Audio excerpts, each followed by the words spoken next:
I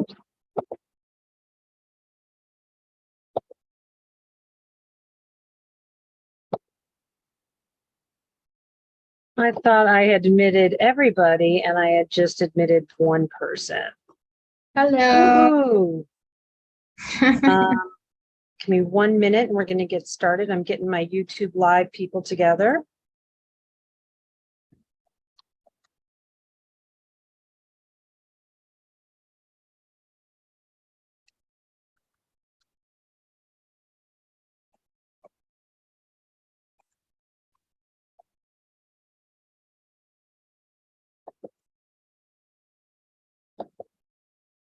All right. Well, I want to say welcome everybody. We've got some people on YouTube and it is going live on YouTube publicly. So if you don't want your image showing, you might want to take your camera off, which we're going to do in a little bit when we get started on the video as well. So for those of you who don't know me, my name is Karen Buchholz and I am the founder of Epicure Nutrition. And we do our monthly webinars on a nutrition topic on the first Tuesday of the month. And then usually on the third Tuesday of the month, we have our cooking demo or our cook along. So I welcome you to that. If you take a look in the chat box, for those of you who are joining me via Zoom, I do have a couple of documents in there, which we're going to be addressing a little bit tonight, which are storage times in your fridge, how to organize your refrigerator, and then a sample meal plan, which we're going to go through an example of how to create the meal plan. So I'm going to ask everyone to turn off their video at this point, and I'm going to do the same. And if everybody could mute themselves so there isn't any confusion with background noise. And I do apologize in advance. For those of you who have been here before, you know about my little dog Bentley, and he might go barky barky, or you might hear me yell at him because he's got a little bit of a sore on his bum, and I'm trying to get him not to bite at it, but I did put on a little onesie that I fitted for him to help him keep off his tail.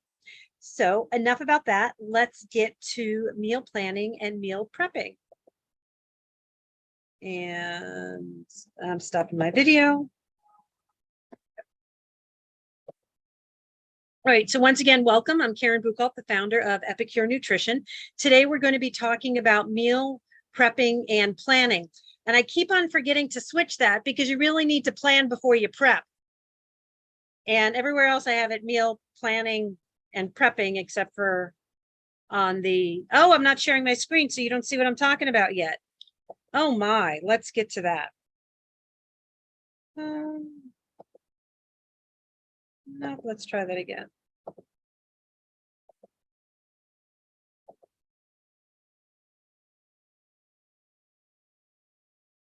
There you go. Can you confirm that you see the meal prepping and meal planning? You can type that in the chat box.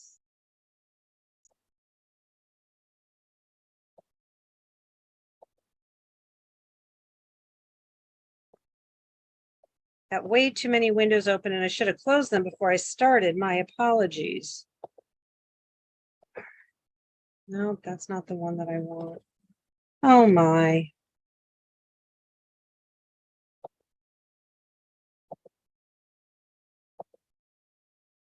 Yes, thank you very much for those of you who said yes. All right, I need to get that. I need to get my participants up. I clicked on something and everything went away. Okay. Now we're ready again. All right, meal planning and prepping.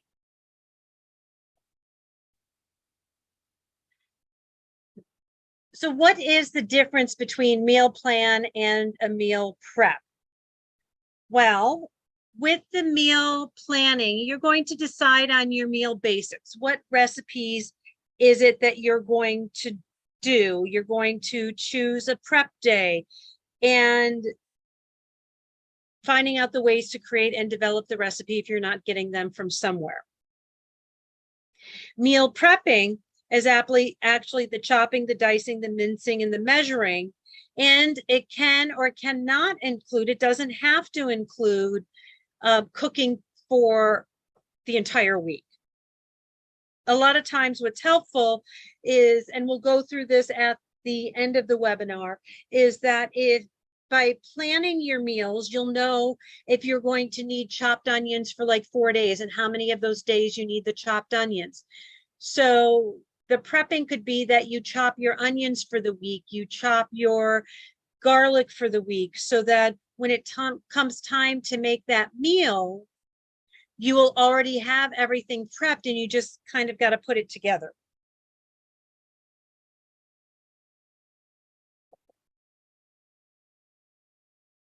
Oh, jumped a little bit ahead. So let's talk a little bit about the benefits of meal planning.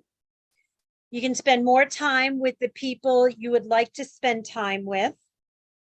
It helps prepare more well-balanced meals throughout the week. And you can do to make sure that you're eating the rainbow, the color of the rainbow throughout the week. So you're eating your red, orange, yellow, green, blue, indigo, violet vegetables and fruits to make sure you maximize your antioxidant intake. You can make sure that you're having healthy fats such as olive oil, avocado, olives. If you're a pescatarian, having things like salmon and minimizing the amount of beef you're taking in. It eliminates the "what's for dinner" question, which will give you more brain space for other things. And maybe it's one trip to the grocery store or two instead of multiple times throughout the week, because you'll know what you need. And if you plan well enough, you're going to have your recipe checklist done. So let's talk now a little bit about what some pantry staples could be. When you're starting to meal plan to get to the point of meal prepping, you'll want to take different inventories. So you'll want to take inventory of what type of kitchen appliances and gadgets do you have. Do you have a KitchenAid mixer? Do you have a Cuisinart food processor? Do you have a manual food chopper? I happen to have both. Do you have a blender? Do you have a garlic press? Do you have a peeler? Do you have a mandolin? There are all these different things that you could have. You don't need them all. But what do you have, so you know when you're going to pick out recipes what could work and what might not work. The other thing that's important is to know what you have in your pantry, in your fridge, in your freezer. So you'll want to do an inventory of that. There are some things that are good to have as pantry staples, which will help if you didn't meal plan something and you need to throw something together. Some of those items include quinoa, rice, pasta, popcorn for your grains. When it comes to protein, having canned or dried beans and lentils on hand. Some of my favorite include garbanzo, black, white beans, which could be either cannellini beans, navy beans, or white kidney beans. Different types of lentils, split peas, having nut butters, texturized vegetable protein, which is essentially dehydrated tofu. You can have canned tuna or salmon, or you can get them in the pouches. It's usually best to get them in water versus the oil. One of the vegetables that I recommend getting canned most of the time is tomatoes, because they usually have a better flavor. And that would be the only canned thing that I'd pretty much tell you not to rinse, along with baked beans. So canned tomatoes and tomato paste. And a little hack with the tomato paste, because you get the can and you don't use it all. If you put it on dollops, like teaspoon dollops or tablespoon dollops, onto some saran wrap, wrap it around, and then put it in the freezer, you can just pull out one at a time and it saves some money.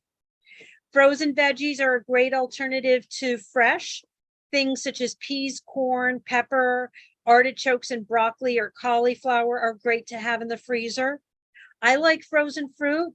The fruit and the vegetables are usually packed at their peak of ripeness, so having them freeze frozen whatever the word is, at their peak of ripeness. So fruit that I like are wild blueberries, strawberries, cherries, pineapple, mangoes, to mention a few. Good oils to have on hand is an extra virgin olive oil, which is good to saute in. It doesn't have a very high smoke point, so you can't really cook things at a high temperature with it. So you'll want to have something like a vegetable oil, an avocado oil, or a peanut oil to do some of your high heat cooking and frying it. Good seasonings to have that are essential is a no salt seasoning. I usually get 21 Salute from Trader Joe's. Another good brand is Mrs. Dash, because Mrs. Dash has a lot of different flavor profiles in their seasonings. Oh, Bentley decided to come up. Ugh. All right. Having Italian seasoning, garlic powder, onion powder. Make sure you get the powders and not the salts. I like cinnamon. It's a great way to add a little bit of sweetness to something. Chili flakes or cayenne pepper to give things a little bit of heat, like spicy heat. And then paprika and vanilla are also some of my favorite seasonings.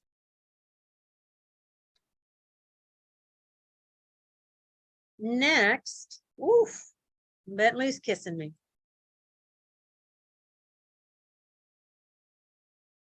Sorry, just having some mouse challenges. There we go.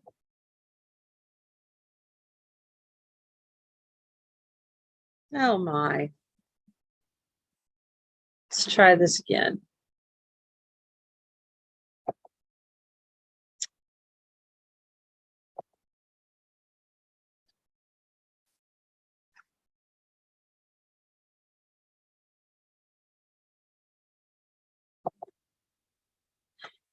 Oh, I guess I just went through some of the kitchen staples and the pantry must-haves. So there you see some of the examples. I like having yogurt or milk. And did you know that you can freeze milk? You can freeze your tofu. You can freeze cheese. You can freeze egg yolks. You can freeze, and you can even freeze mixed up eggs as well. Or if you happen to get like egg whites in the carton, you can freeze those. And I was going to say something else you can freeze, but I cannot remember now. All right, so those are some of our kitchen staples, which are already talked about. For those of you that do eat animal protein, having things like salmon and chicken are also nice to have to be able to pull them out and use them in a pinch from the freezer. Before I go on, oh, another part of meal planning is making one of the key things that you want to do in meal planning. Oh, this mouse is driving me nuts.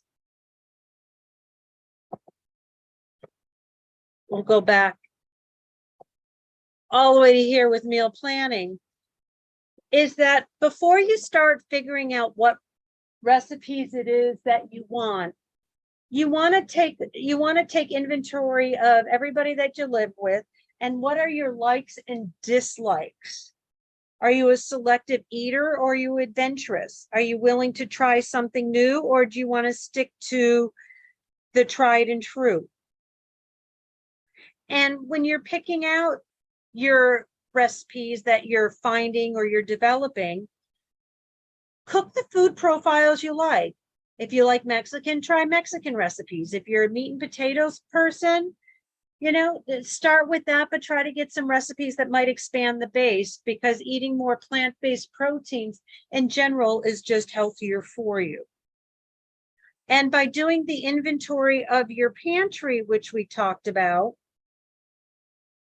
and having your kitchen staples in hand, it allows you to then create your grocery list from the recipes that you're choosing to make by knowing what you don't have to get because you already have it. So you can leave a list of the staples maybe hanging on your refrigerator or on your phone and just mark it when you run out so you know to buy that when you go next. So when it comes to the meal planning, We talked about taking the inventory of all the area of the pantry, refrigerator, freezer, appliances, and gadgets, choosing the right recipes, creating the grocery list, going grocery shopping, and then organize what you bought for easy storage and easy accessibility.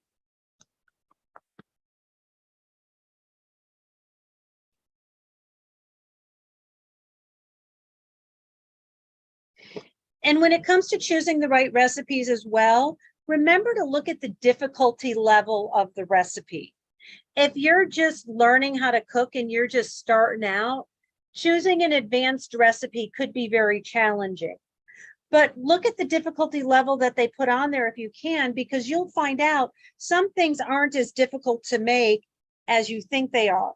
When I was doing my dietetic internship, I was working, one of the places I went was an organization that teaches cooking to children in elementary school all the way through high school. And one of the things that we made right off the bat is mussels de Provençal mussels, something like that. And so it involved the kids cleaning the mussels, getting the it's called like the beards off them, where they get like this fuzz from being in the water, and they cook them and they open them, and they were completely surprised that they could make what sounded like such a sophisticated recipe, because all in all, it really wasn't that hard to do. When you're also picking your recipes, figure out how much time you have to cook. I have a client that I'm working with right now who only has like an hour from when she gets home from work to when she's going to take off to do an evening activity. And we were working through trying to do some meal planning and prepping. So maybe on Saturday or Sunday, they can prep a lot of the ingredients and maybe even cook a couple of the meals. So when it comes time to her coming in and needing to eat something and leave within an hour, she can just heat it up in the oven or in the microwave. Or because everything's already prepped, she can just cook it and it would be ready in like 15 minutes. And when you're figuring out what you want to cook, also take into account what events you have going on that week and how many people you're cooking for, and how much space you have to store things. I live in Manhattan. I was just, for my day job, I was at someone's house today, and they have an apartment-sized fridge, refrigerator, freezer. So they don't have a room for a lot of things, but they probably have enough to do at least a couple of days of shopping. And if they're well organized with what they have, they won't necessarily have any duplicates. Before we move on to meal prepping, does anybody have any questions? You can just put them in the chat box or unmute yourself.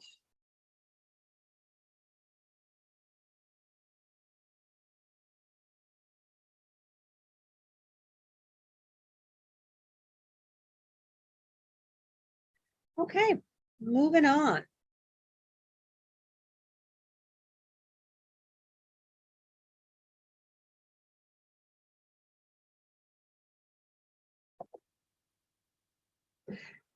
So meal prepping.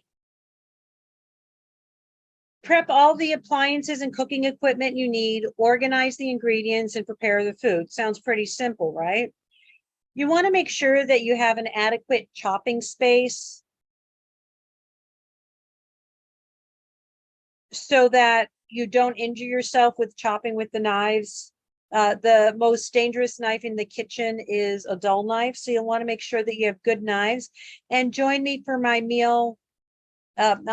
my cooking demos, and we'll go over knife skills as well to make sure you're chopping well. A friend of mine did just recently cut the tip of her finger off because she wasn't using the bear claw while she was cutting. But she did have a sharp new knife. There are some foods that you don't traditionally refrigerate. They include tomatoes, whole melons, onions, garlic, bread, nuts, apples, avocados, stone fruits, banana, honey, coffee, fresh herbs, bread. Oh, I said bread twice. Oil, squash, hot sauce, and berries. But some of them you might want to keep in the fridge, especially if you have a really hot kitchen like I do, because oil can get rancid and you don't want to use that. You'll need to put if you don't use them fast enough, you'll need to put the tomatoes and the whole melons and the apples and the avocados and the stone fruits and in the fridge so that they don't continue to ripen and go bad before you can eat them.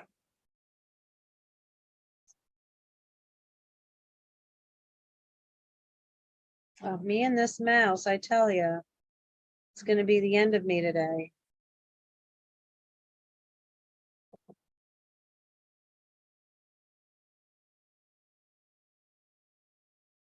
When it comes to having your food, the food can be in your fridge for a certain amount of time, and this is what is considered safe time. Once again, I said, you look here, you can put milk in the freezer for up to a month. So sometimes I'll buy a gallon of milk and I'll make my own yogurt, but I don't use it all. So I'll put the milk in the freezer in like pint, so 16-ounce containers, because that's about all I could use in a week. This is one of the handouts that's in the chat box, so make sure you download it for yourself. Anybody have any questions on the storage time in the fridge and freezer of these items? Mind you, you also want to pay attention to the best buy date. And remember, for most things, the best buy date is a suggestion, but you do not, you want to use, try scrolling up in the chat box to see if you see the handouts. Let me see. The handouts are assigned to everyone. I can repost them in there. So let me do that real quick.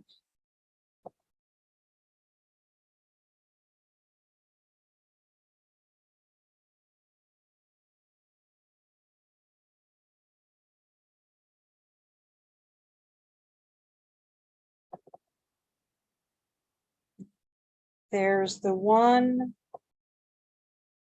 how to organize your fridge, which we're going to be talking about next. And there's the storage time. And then the third one we're going to talk about is, I gotta find it here, is the meal plan. It's in a sample meal plan that I had done for myself. Okay, so there you have the storage time for fridge and freezer. Any additional questions?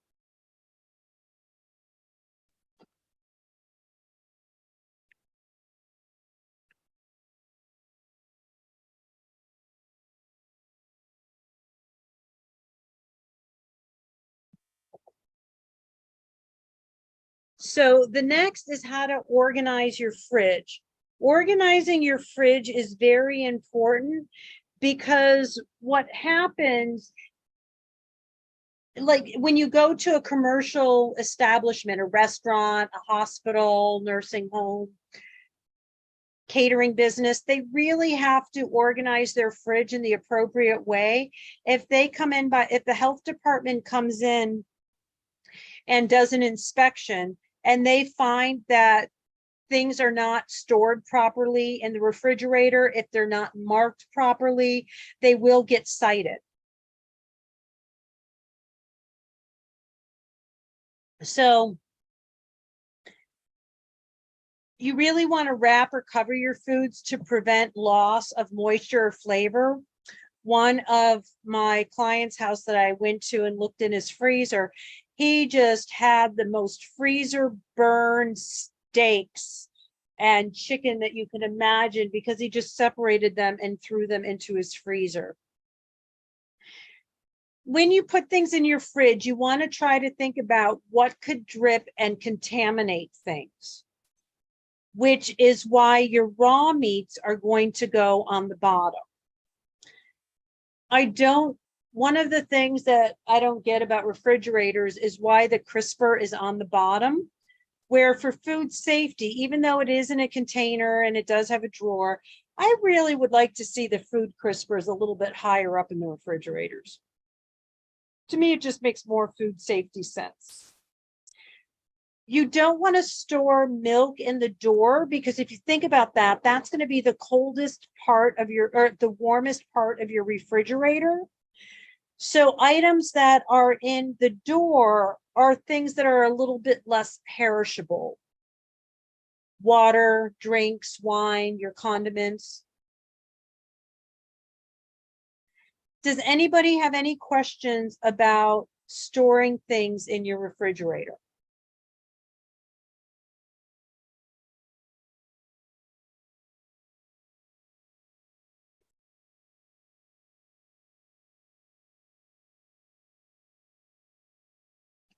And remember, air is your enemy. Air is what's going to make things go bad. That's why they do a lot of the vacuums. You see the vacuum seal products being sold, is because it takes the air out and it keeps the food fresher longer. All right, back to trying to figure out where the heck my mouse is. There it is. I'm back. Excuse me? Excuse me? Sorry. If anybody has spent any bit of time with me, you know that I'm very big into reduce, reuse, recycle. For example, now I would prefer to use glass containers instead of plastic for my reusable containers, but I have a habit of breaking things a lot, and glass is also a lot heavier if you're carrying things around the city. Some of the ways in which I reduce my footprint as much as I can is that instead of getting the individual servings of yogurt, I get the big tubs of yogurt. You might say, well, they don't have the fruit on the bottom ones in the big tubs. Well, what I do is I usually get the plain non-fat yogurt, and I will put it into a small container, get a handful of frozen fruit, especially things like pineapple and cherries and blueberries, because when they defrost, all that natural juice goes into the yogurt and then sweetens it naturally, and you don't have any added sugar. I even do things like make my own yogurt, which is super easy to do. Maybe what we'll do one time is do that as the cooking demo, show you how easy it is to make your own yogurt. So then you're buying the milk. And I found out that if you buy the milk in the glass containers, some of the stores will give you money back when you bring the glass milk container back. So that would eliminate the use of plastic. I've also, little Miss Frugal me, started to buy milk in cardboard cartons instead of plastic jugs, because then at least it's the cardboard instead of the plastic. We all might think we're doing a wonderful job in recycling things, but we don't know how much of what we put into recycling actually gets recycled. Buy bigger containers of milk because you can freeze it. Reinvent dishes with leftovers. So for example, if I get the Chinese food and they usually give so much rice and I don't use the rice, I'll freeze the rice and then reuse the rice, or reuse. We would not want to reuse the rice, repurpose the rice into soups or make my own stir fry with it. It'll help with cooking in a future dish. I reuse my nut butter containers and my Talenti gelato containers to store things in. So I'll get my grains in bulk, and then instead of keeping the grains in the beans or the oatmeal in the plastic bags, I will, or paper bags, I'll put them in the nut butter containers because it'll keep them fresher with less bugs in there. And then I do reuse the bags, if I do use plastic bags at the grocery store, for either the next time I go, or I use them as poop bags for my little dog Bentley. And that's where buying in bulk can help. Take your own bag and reuse bags from food. I reuse the frozen fruit bags and frozen vegetable bags as poop bags for Bentley. I use everything. Does anybody have any questions about reduce, reuse, and recycle?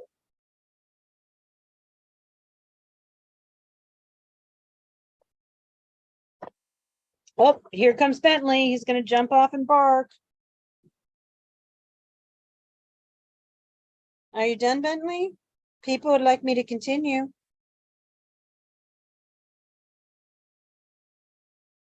All right, I think he's good.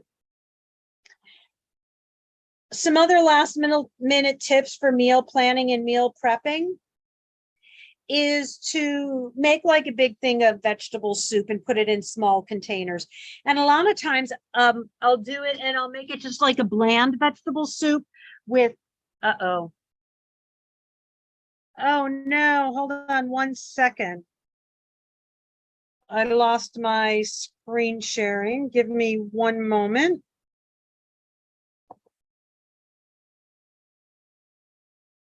So many technical difficulties today. I appreciate your patience.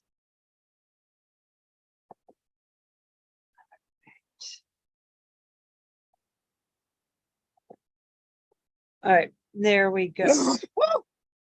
You scared me, Bentley Boo. Now, he is only a little dachshund, so he's not even a big guy making all that noise. The one day he was barking and some person on the street goes to me, is your dog part Rottweiler? Because he's a black and tan dachshund. I thought it was funny.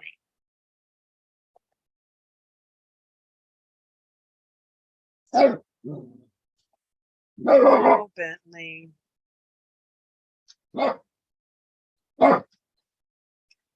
That was the mode I wanted it in all along, so it gives me those little buttons at the bottom. And then the other thing that I'm doing is composting. So that's another way in which I reuse my bags, is I take my composting in them. All right. Oops, someone chatted. Oh, I'm not too sure what was that so cute, but we'll find out in a moment. Does anybody have any questions about the basics of meal prepping and meal planning?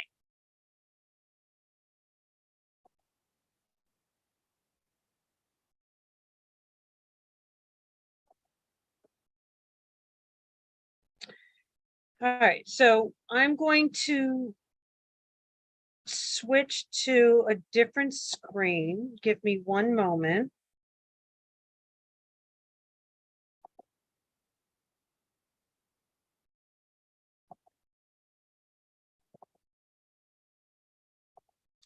In the chat box,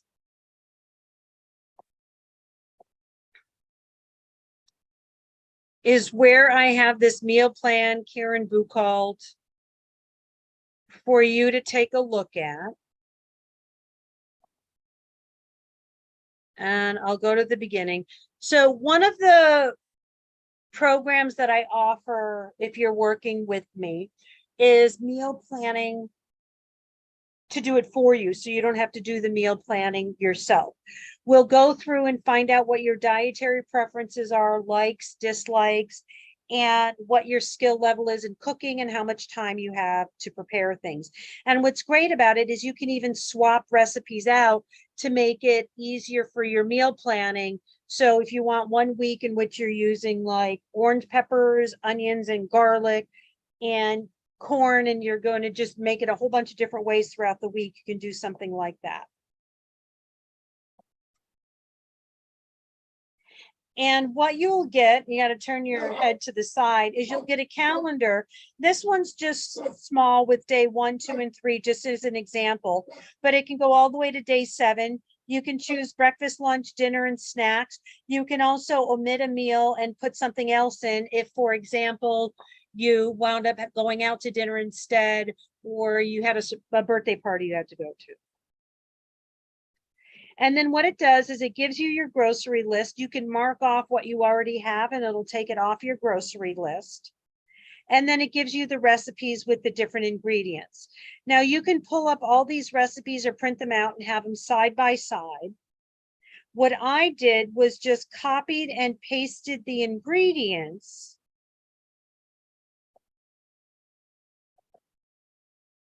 And I put it into an Excel spreadsheet to see what we have.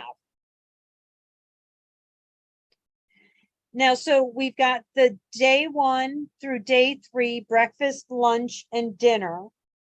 And you can go through, and like I said, if you have the recipe side by side or you have the grocery list, you can take a look at it. But this will give you an idea of what you need to prep together. The first day was scrambled eggs and toast. There's really not much to do with any prepping.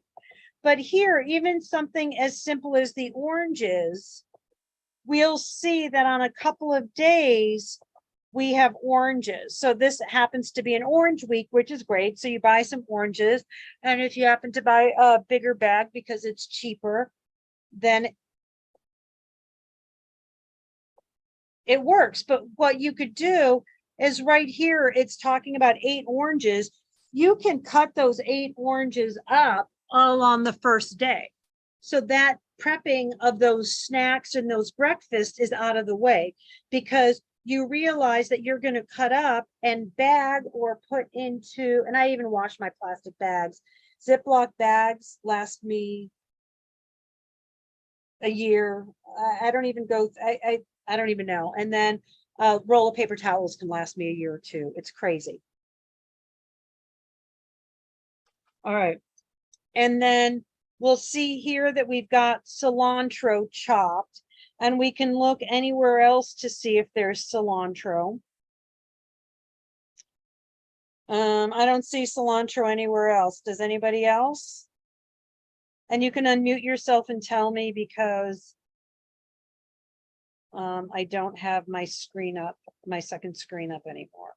All right, so we've got the cilantro we can do. The shrimp we're going to leave. We've got cucumber.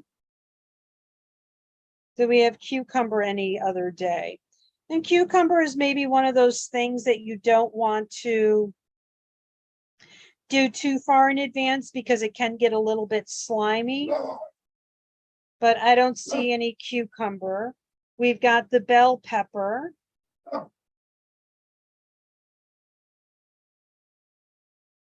That's the only bell pepper I see.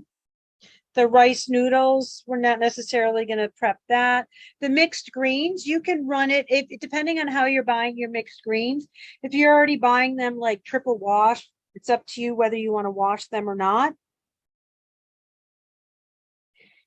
If you are doing your own greens, you can rinse them and run them through a salad spinner and put them in a plastic bag or into a plastic container with a little bit of a damp paper towel in there, and that'll help keep it fresh.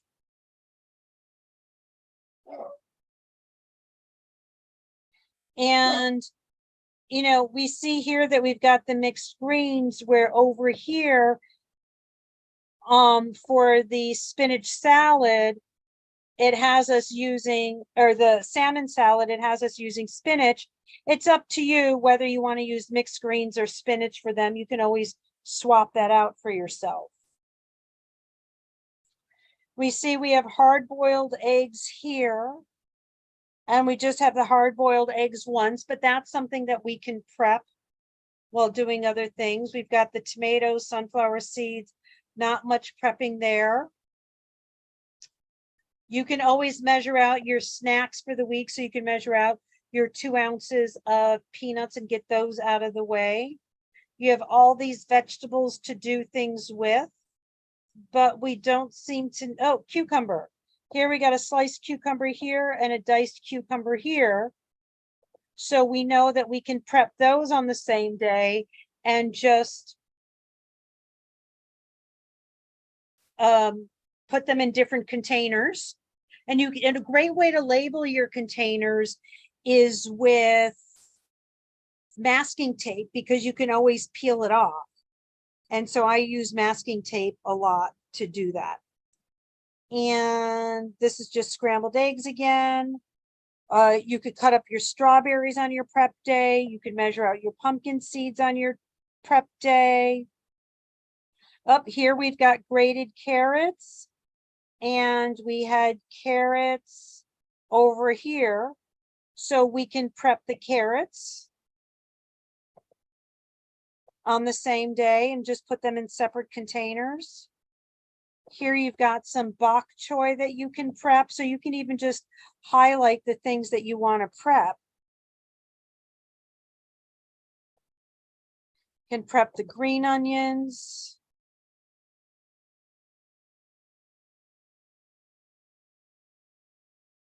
You can prep the bell pepper.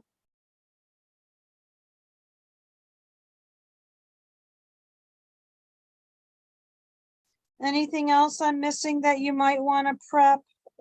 Can prep all these ingredients. Oops, and I actually missed the green onions. We've got 2 green onions here. I mean, this is just an example. You don't have to do the color coding or anything like that. But this just gives you an example how you can look through the week and see what you can get prepped on one day. And you can also get, we've got the peanuts here, which are the same. Not that there's much prepping you need to do with those. Oops. But we're just kind of putting together the things that are the same. And then you can get your 2 cups of red grapes together. And so these are the different things that you can do on your one prep day to be ready for the week. Got this one, the butter lettuce. And if you notice here, there's quite a bit of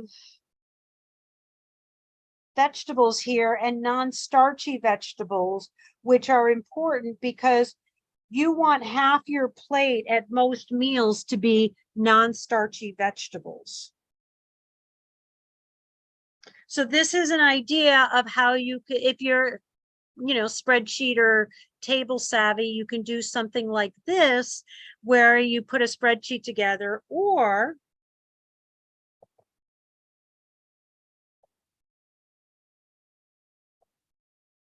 you can just go back here and take a look at your food list and figure out what you need to do, because it has all of the carrots here, and you can just write next to it if you wanted to slice, dice, however many you need to do, and then you can put it all together.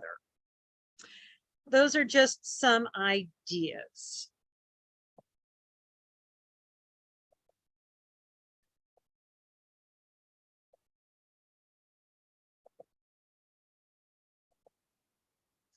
With all that, does anybody have any questions? Oh, my screen sharing is paused. Let's try that again. There you go. Should be back on the screen.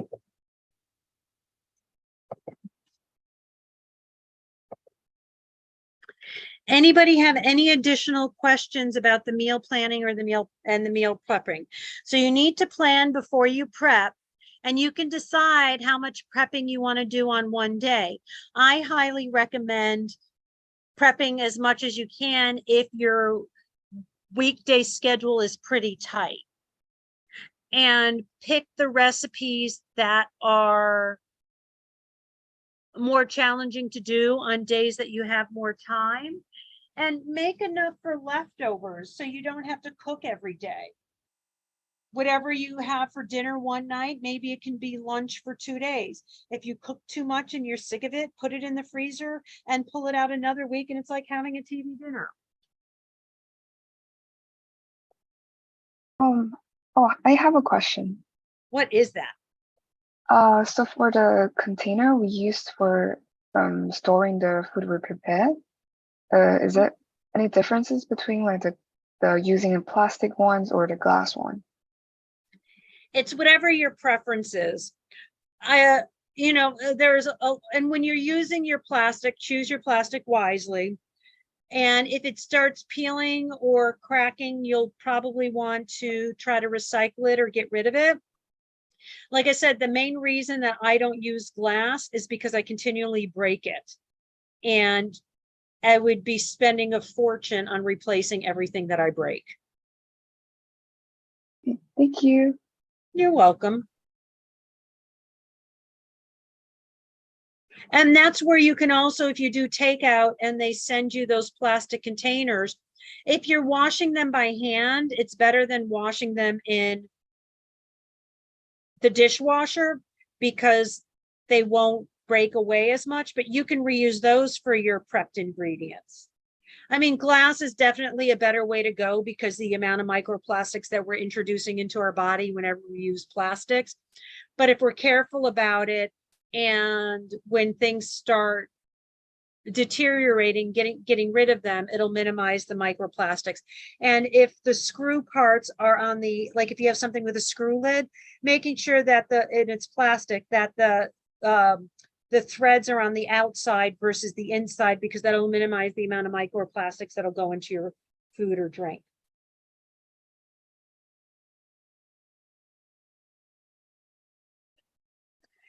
Just to quickly go over what I do offer. I do medical nutrition therapy. I am a registered dietitian nutritionist. You always want to see a registered dietitian nutritionist, or sometimes they just go by registered dietitian if you need medical nutrition therapy for things like hypertension, diabetes, kidney disorders, liver disorders. Make sure you go to somebody who has the real knowledge and the real experience. And I can help you with all the other goals that are listed there. I already talked to you a little bit about the meal planning, and we can also do DNA testing to help optimize your nutrition outcomes. And that concludes the meal prepping, meal planning. I am going to maybe show my face again. There we go. There it is. And I am going to stop sharing. And if anybody else would like to share themselves at this time, you can, but do remember that we are on YouTube. And does anybody have any additional questions at this point? You can either unmute yourself or you can type it in the chat box. Let me check YouTube real quick. I've kind of been ignoring them if they have any questions. Oops.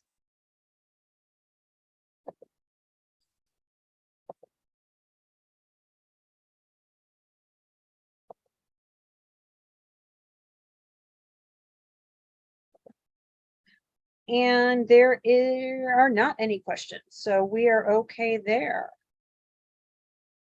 Right, well, I want to give you my wonderful appreciation for you coming today. And in 2 weeks, we are going to do another cooking demo. And maybe it'll be a cook along with how to make your own yogurt. I think that could be a good idea. We'll do that. So what you'll need to have to make your own yogurt is you need to actually have existing yogurt, because you need the culture to help get you started. And oh, here he is. For those of you who don't know Bentley, this is Bentley. And Bentley has on this onesie because he's chewing his little buttsie. And so we can't have that. So he's got his little onesie. He says hello to everybody. He's waving. Yes, I am a crazy dog mom. So we'll make the homemade yogurt. So you'll need to get a container of plain yogurt and milk. You can get yourself a quart of milk. And all you need is a couple of tablespoons of plain yogurt. And if you want, you can also have, if you happen to have probiotic capsules in the house, you can use those, but you don't need to. And when you're making it with milk, it comes out a little bit thicker. If you're with cow's milk, if you're using Plant-based milk, it really doesn't come out that thick and it's a bit runny. It's more like kefir, however you say it, than a yogurt.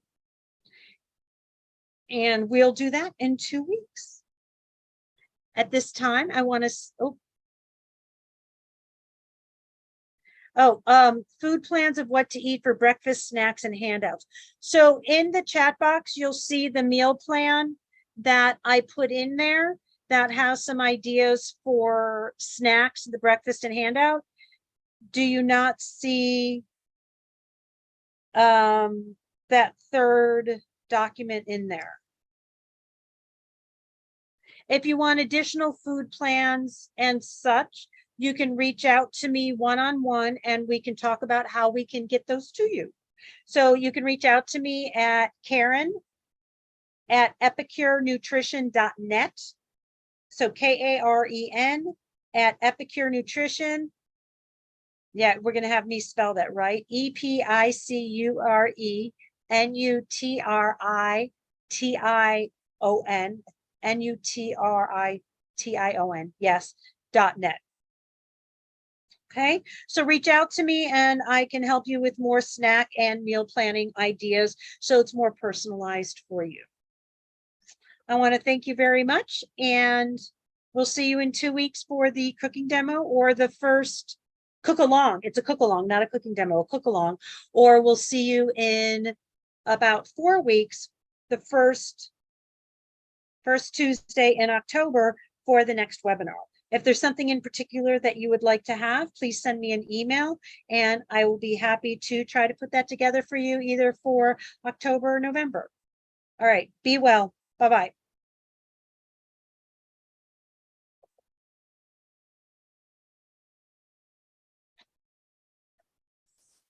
Morning.